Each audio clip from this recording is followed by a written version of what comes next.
जिंदाबाद इनकिलाब जिंदाबाद quit India do or die वंदे मातरम।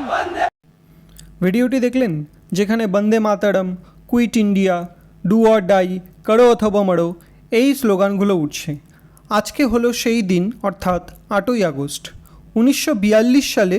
ঠিক আজকের দিনেই মহাত্মা গান্ধী অর্থাৎ গান্ধীজি শুরু করেছিলেন একটি আন্দোলন, যেটি কিন্তু ভারতবর্ষের অন্যতম বড় আন্দোলনগুলির মধ্যে একটি। সেটি হলো ভারত ছাড়ো আন্দোলন, অথবা যেটাকে আমরা কুইট ইন্ডিয়া মুভমেন্ট বলে জেনে থাকি। এই কুইট ইন্ডিয়া বা ভারত ছাড়ো আন্দোলন শুরু হওয়ার পিছনে কিন্তু ক্রিপস মিশনের কিন্তু খুব গুরুত্বপূর্ণ ভূমিকা ছিল। স্যার স্ট্যাফোর্ড ক্রিপস ভারতে এসেছিলেন উইনস্টন চার্চিলের হয়ে, অর্থাৎ তখনকার দিনের ব্রিটিশ প্রধানমন্ত্রী ছিলেন এই উইনস্টন চার্চিল। তার হয়ে কিন্তু স্যার স্ট্যাফোর্ড ক্রিপস ভারতীয়দের কাছ থেকে দ্বিতীয় বিশ্বযুদ্ধে যে ব্রিটিশরা লড়ছিল তার সহায়তা, মানে সামরিক সহায়তা এবং আর্থিক সহায়তা চাওয়ার জন্য কিন্তু স্যার স্ট্যাফোর্ড ক্রিপস ভারতে এসেছিলেন। কিন্তু স্যার ক্রিপস বা ব্রিটিশরা যে দাবিগুলো বা শর্তগুলো দিয়েছিলেন সেগুলো কিন্তু ভারতীয়রা মেনে নেননি। তাই জন্য ভারতীয়রা স্যার ক্রিপসকে প্রত্যাখ্যান করেন, অথবা বলতে পারেন ভারতে কিন্তু ক্রিপস মিশন ব্যর্থ হয়।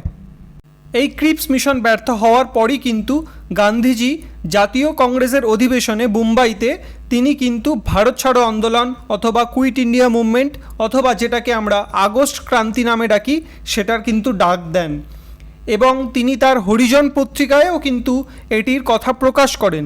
এর পরপরই প্রত্যেকটি জাতীয় কংগ্রেসের নেতাকে কিন্তু গ্রেপ্তার করে নেওয়া হয়, এবং এই আন্দোলনের আগুনে কিন্তু সারা দেশ জ্বলেছিল এবং ব্রিটিশরা ভয় পেয়েছিল।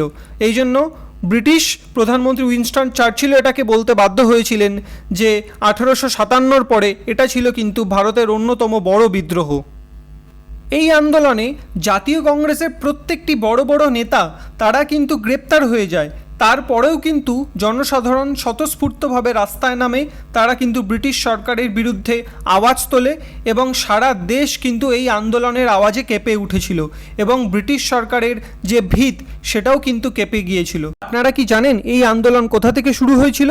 এই আন্দোলন শুরু হয়েছিল কিন্তু মুম্বাইয়ের গোয়ালিয়া ট্যাঙ্ক, অথবা যেটাকে এখন আগস্ট ক্রান্তি ময়দান বলে জানা হয়। সেখান থেকে কিন্তু এই আমাদের 1942 সালের কুইট ইন্ডিয়া মুভমেন্টের সূচনা হয়।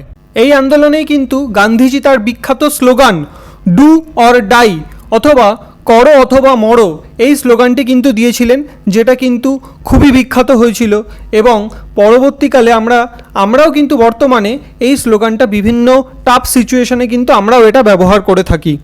ভিডিওটি কেমন লাগলো অবশ্যই কমেন্ট বক্সে জানাবেন।